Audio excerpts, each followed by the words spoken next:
People find different outlets to calm their nerves and to help themselves just kind of slow down for a second and focus on the moment. I think the best way that I've realized how to stop myself from torturing myself before a performance and beating myself up and being too critical, or allowing my physical, nerves to just sort of take over my body and almost freeze me up to the point where I feel like I want to vomit or something. It's a real thing, anxiety, and wanting to do such a great job to the point where you just hurt yourself. But there's an interesting thing that I find occurs when you're about to perform, you have all those butterflies, you have all those nerves. But the beauty that I find, and what's so odd, is that as soon as I hit the stage and I begin to sing and connect with that audience, the nerves definitely dissipate. And I just become one with what I'm doing. And it's just about giving and receiving from the audience, giving it back, receiving from the audience. It's a beautiful thing that happens, and it's kind of unexplainable, but it's just about letting go. And it's such a place to be able to release all that anxiety and all that buildup. So in a positive way, the adrenaline builds and it builds and it builds to a place where, as long as you're not gonna let it defeat you, store it up, and then bam, let it out there once you're on that stage, and give out the light that's inside of you.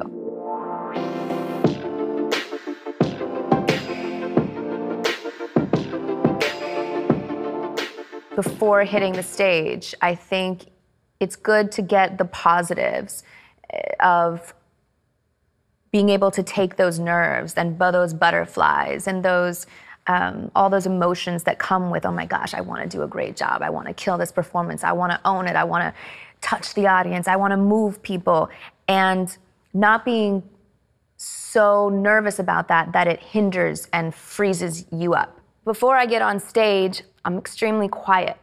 I have to sort of be centered and find my center and my sort of breath, and try to calm myself. Because your adrenaline's going before you hit the stage. You hear the audience and the anticipation, like it's nerve-wracking. There's not a show I still don't get nervous for. You want to take all that in and just and take it to that place in your soul and your heart that your dream of doing this stems from.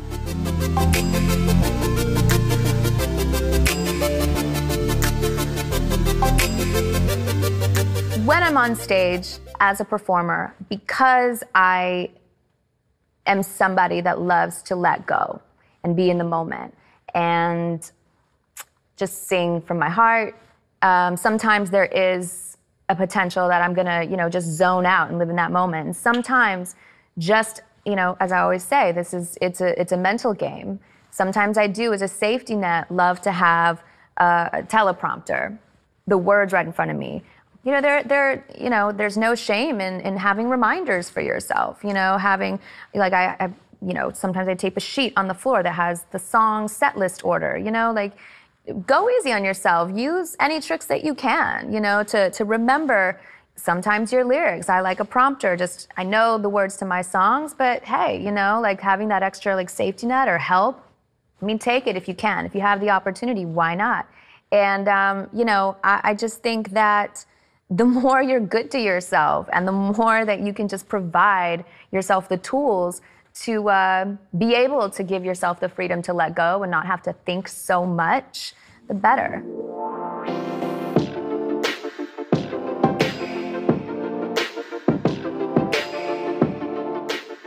For me, I've discovered outlets that I can center myself with. And for me, that really comes from when I'm off the stage and not in the recording studio, understanding and centering myself in a place where yoga has helped me. And I'm not talking Bikram, I'm not talking hot yoga and trendy yoga. I'm talking, deep-rooted sort of,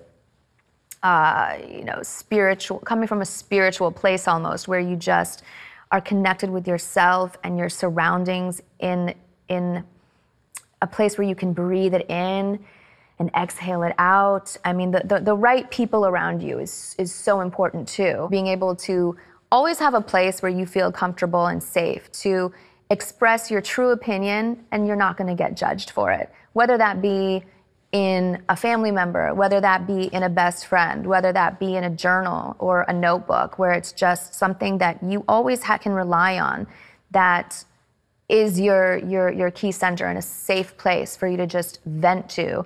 Because, you know, if you keep everything bottled inside all the time and you have nowhere to release that, then that's going to catch up to you and eventually eat you alive. I always find it really important to voice your opinion and to have, you know, strength and confidence in what you believe in.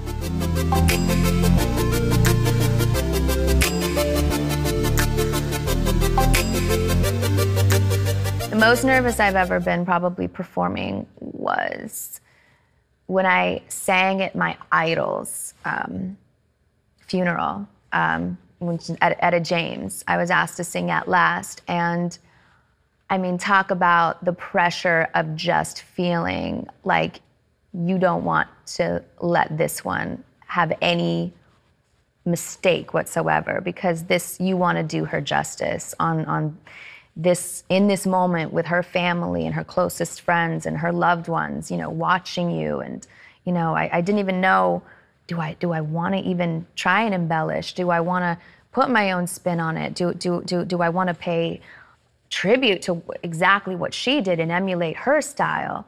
And because I had my own interpretation of what I did with the song At Last on many, many tours of mine. I had it in my set list for so long. And my piano player was with me, Rob Lewis. He just looked at me and he said, "You do you, because she inspired you to be who you are, and she's always been one that I've counted in every interview, and you know, nobody can be Etta. Nobody can be another artist. You know, you are you." And I wouldn't be able to do it justice if I tried to sound just like her, because nobody can be her. Nobody can be Etta.